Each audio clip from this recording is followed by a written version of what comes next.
আসসালামু আলাইকুম প্রিয় শ্রোতা, আপনারা কেমন আছেন? আশা করি ভালো আছেন। আমিও আল্লাহর রহমতে ভালো আছি।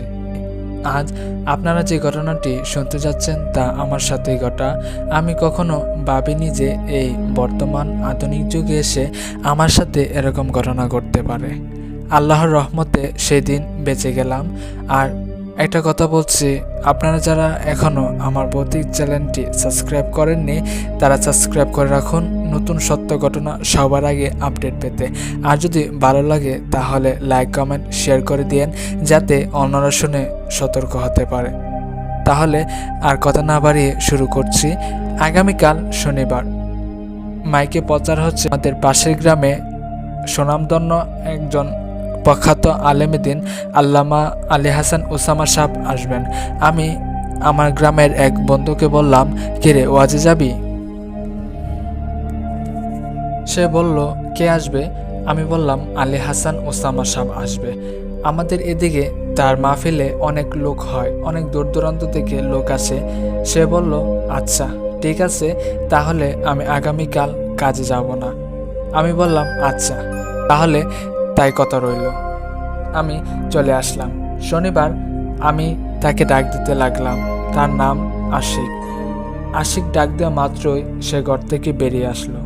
সে বলল, তোর মোবাইল কই? আমি অনেকবার ফোন দিতে লাগলাম, বন্ধ বলতেছে। আমি বললাম, সারাদিন কারেন্ট নাই, এখন পর্যন্ত কারেন্ট আসেনি, মোবাইল একেবারে বন্ধ হয়ে গিয়েছে, চার্জ দিয়ে এসেছি, কারেন্ট আসলে চার্জ হবে। সে বলল, আমারও তো একই অবস্থা, মোবাইলে 60% চার্জ ছিল, সেজন্য রাতে আর চার্জ দেয়নি। সকালে মোবাইল টিপলাম, চার্জ 25% এলো। আম্মাকে বললাম, আম্মা কারেন্ট দিয়ে এখনও আসে না। আম্মা বলল, আজ সারাদিন কারেন্ট আসবে না, তবে মোবাইলে রেখে দিলাম, এখনও কারেন্ট আসেনি। আমি বললাম, কিছু করার নেই, চল, দেরি হয়ে যাবে। সে বলল, লাইট আনা হয়েছে? আমি বললাম, লাইট আনা লাগবে না, অনেক লোক যাবে, তাদের সাথে চলে যাব। সে কথা না বাড়িয়ে চলে এলো। সে বলল, চল, আমি মোবাইল সাথে আনতেছি। আমি বললাম, আচ্ছা। আমাদের গ্রামে সন্ধ্যা হওয়া মাত্রই সকল গাড়ি চলা বন্ধ হয়ে যায়, তাও আবার শীতের রাত। আমি তাকে বললাম, কোন রাস্তা দিয়ে যাবি? সে বলল, কোন রাস্তা দিয়ে গেলে তাড়াতাড়ি যাওয়া যাবে? আমি বললাম, যদি বাসের ব্রিজ দিয়ে যাই তাহলে 30 থেকে 40 মিনিট সময় লাগবে, আর যদি মেন রোড দিয়ে যাই তাহলে 1 থেকে 1.5 ঘন্টা সময় লাগতে পারে। বাসের ব্রিজ পার হয়ে বন্ধের রাস্তা দিয়ে চলে গেলে জলদি যাওয়া যাবে। সে বলল, আচ্ছা তাহলে ওইখান দিয়ে চলে যাই। মানুষ কি বাসের ব্রিজ দিয়ে যায়? আর আজকা ওখান দিয়ে কেউ যাবে?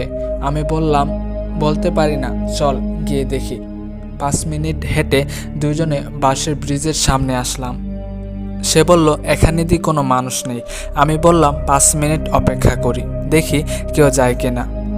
5 মিনিট অপেক্ষা করতে লাগলাম, অপেক্ষা করি, দেখি কেউ যায় কিনা। অপেক্ষা করতে লাগলাম। হঠাৎ সে বলে উঠল, কিরে, 15 মিনিট ধরে দাঁড়িয়ে রইছি, কোনো মানুষই দিয়ে এই রাস্তা দিয়ে আসে না। আমি বললাম, যারা মাহফিলে যাওয়ার হয়তো তারা চলে গেছে, চল আমরা যাই, আল্লাহ ভরসা। সে বলল, তাহলে চল। সে তার মোবাইলের টর্চ ধরালো। আমি বললাম, মোবাইলের চার্জ শেষ হয়ে যাবে। সে বলল, মোবাইল না ধরালে কিছুই তো দেখা যায় না। আমি বললাম, তাহলে আবার আসার সময় কি করবি? সে বলল, কেউ আসলে তার সাথে এসে পড়ব। দেখলাম বন্ধের রাস্তাটা এতটাই বাজে, মানুষজন মাত্রই দান লাগিয়েছে, আইল সব কাঁচা, পড়ে যাওয়ার সম্ভাবনাই অনেক বেশি। সে বলতে লাগলো, এখান দিয়ে কই আসলাম, আমি আইল পার হতে পারতেছি না। সে সামনে একটু যেতেই উঁচু আইলে উষ্টা খেয়ে পড়ে গেল। আমি হাসি দিলাম, দেখলাম তার মন খারাপ হয়ে আছে। আরেকটু দূর যেতেই আমিও পড়ে গেলাম, সামান্য একটু গর্ত, মোবাইল তার হাতে, সেও হাসতে লাগলো। আমার হাতে কাদা লেগে গেল। দেখলাম সামনে একটা পানির শেষের ঘর দেখা যাচ্ছে, সেখান থেকে হাত পা পরিষ্কার করে মাহফিলের দিকে ছুটলাম। মাহফিলে অনেক লোক আসলো। আমি আর আশিক এক জায়গায় গিয়ে দাঁড়ালাম। সে বলল, এত লোক, বসার জায়গা অবধি নেই? আমি বললাম, মানুষ আরও আসবে। আমি তাকে বললাম, দেখতো কয়টা বাজে? সে বলল, 11টা বাজে। আমি বললাম, উনি এত দেরি করে আসবে, বয়ান কখন করবে? আমি তাকে বললাম, আশিক চল, চলে যাই। সে বলল, যার জন্য আসলে তার ওয়াজ না শুনিয়ে চলে যাবি? আমি বললাম, পরে দেরি হয়ে যাবে, যাইতে পারুম না। পিছন থেকে আমাদের কাউসার কাকা বলে উঠল, কিরে তোর কখন আসলি? আমি বললাম, ঘন্টাখানেক হয়েছে। তিনি বললেন, চলে যাবি নাকি? আমরা চলে যাচ্ছি। উনি এখনো আসেনি, বাঁশের ব্রিজ দিয়ে চলে যাব। আমি আশিককে বললাম, কাকা চলে যাচ্ছে, চল চলে যাই। সে আবারও বলল, দাঁড়া, ওনার ওয়াজটা শুনেই যাই। আমি আর কিছুই বললাম না। কাউসার কাকা চলে গেল। সে গিয়ে বুট কিনে আনলো আর বলল, নে বুট খা। আমি আর সে বুট খেতে লাগলাম। কিছুক্ষণ ওয়াজের চারদিকে ঘোরাফেরা করলাম। জিনিসও উঠেছে বেশ। এমনিতে গিয়ে জিনিসপত্রের দামাদামি করতে লাগলাম। আলী হাসান ওসামা সাহেব রাত 12টায় আসলেন, ওয়াজ শুরু করলেন। দুইজনে গিয়ে ওয়াজ শুনতে লাগলাম। আমি তাকে বারে বারে জিজ্ঞাসা করতে লাগলাম কয়টা বাজে। সে বিরক্ত হয়ে বলে, কইতে পারুম না, বয়ান শোন। ওয়াজ শেষ হওয়ার পর মোবাইলে দেখি 1টা বাজতে 2 মিনিট বাকি। সে বলল, মোবাইলের চার্জ মাত্র 6%। আমি বললাম, চল দেখি আমাদের গ্রামের কাউকে পাওয়া যায় কিনা। 10 মিনিট খুঁজতে লাগলাম, কাউকেই পেলাম না। সে বলল, চল বন্ধের রাস্তার কাছে গিয়ে দাঁড়াই, কেউ গেলে তার সাথে চলে যাব না। আমরা দুইজনে সেখানে গিয়ে দাঁড়ালাম। আমি তাকে বললাম, কয়টা বাজে এখন? 1:30 বাজে। সে বলল, চল আমরা মেন রাস্তা দিয়ে চলে যাই। আমি বললাম, মেন রুট পর্যন্ত যাওয়া যাবে, পরে আমাদের রাস্তা দিয়ে কিভাবে যাবি? সে বলল, এরপরেও চল ওই রাস্তা দিয়ে চলে যাই। আমি এখান দিয়ে যেতে পারবো না, আমার এখান দিয়ে ভয় হচ্ছে।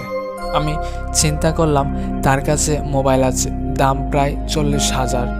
সেখান দিয়ে গেলে ডাকাতরা আমাদের রাস্তা ধরবেই তা নিশ্চিত, কারণ আমাদের রাস্তায় প্রায় সময় ডাকাতি হয়, নীরব তাকে বিদায়। তাই মানুষ বেশি রাত হলে বাড়ি থেকে লোক নিয়ে তারপর সেখান থেকে বাড়িতে আসে। মনে মনে ভাবতে লাগলাম, যদি তার মোবাইলের কিছু হয় তাহলে সবাই আমাকেই দায়ী করবে। সে বলল, কি ভাবতেছস? এখন কি করবে? তাড়াতাড়ি কর, বাড়িতে আবার চিন্তা করবে। আমি বললাম, তোকে তো আগেই বলছি চল চলে যাই, তুই তো যাসনি। সে বলল, এখন কি এখানে দাঁড়িয়ে থাকবি? দাঁড়িয়ে থাকলে কাজ হবে? আমি বললাম, চল এখান দিয়ে চলে যাই। দুজনে আসতে লাগলাম। বন্ধের রাস্তা দিয়ে কিছুক্ষণ হাঁটার পর আমার মনে হলো রাস্তা ভুলে গেছি। আমি তাকে বললাম, আশিক, আমরা মনে হয় রাস্তা হারিয়ে ফেলেছি, দেখতো কয়টা বাজে? সে বলল, 2টা বেজে গেছে। কি কস এখন? ভাই, আমার ভীষণ ভয় করতেছে, কিছুই দেখতে পারতেছি না। আমি তার হাত থেকে মোবাইলটা নিলাম। সামনে কিছুই দেখা যায় না, অন্ধকার রাত, এদিকে কুয়াশাও পড়েছে বেশ, শীত চলে যাচ্ছে।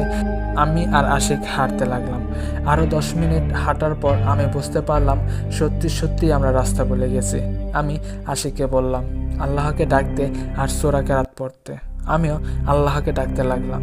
সে বলতে লাগলো, আমার ভয় হচ্ছে, পিছনে কেউ আছে। আমি দ্রুত মোবাইল নিয়ে তার পিছনে গেলাম, দেখি কেউ নেই। আমি তাকে বললাম, এসব তোর মনের ভুল। সে বলল, সত্যি বলছি, আমার পিছে কেউ ছিল। আমি বললাম, কেউই নেই, কেউ নেই, চল। আমিও কিছুটা ভয় পেতে লাগলাম। তখন হাঁটতেছি, আমরা কই যাচ্ছি? খেয়াল করলাম ধান ক্ষেত নেই, খালি সরিষা ক্ষেত। আমি আশিকে বললাম, যাওয়ার সময় আমরা কোনো সরিষা ক্ষেত দেখিনি। সে বলল, তাই তো, আমরা কই চলে এলাম? আমি তাকে বললাম, ভয় পাইস না, আমরা দুইজন একসাথে আছি। দুইজন একসাথে থাক, জিন ভূত কোনো ক্ষতি করতে পারে না। আমার এই কথায় দেখলাম সে আরো ভয় পেতে লাগলো। কিছুক্ষণ হাঁটতেই সে চিৎকার দিল।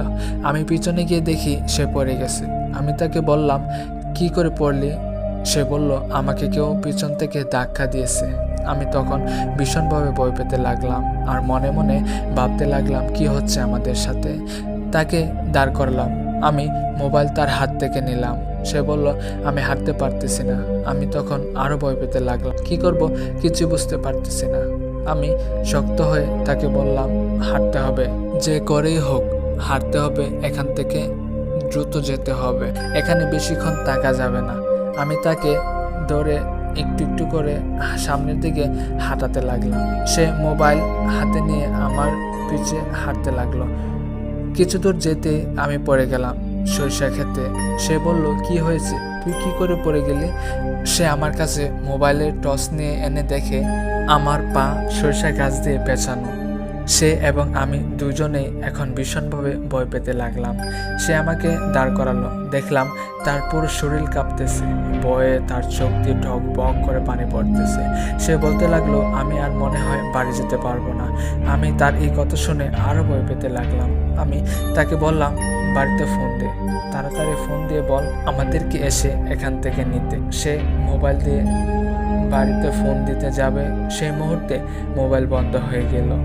সে আমাকে বলতে লাগলো, এখন কি করব? আমি এখন কি করব কিছু বুঝতে পারতেছি না। আমি তাকে বললাম, চল হাঁটতে থাকি, 2 চোখ যেদিকে যাই।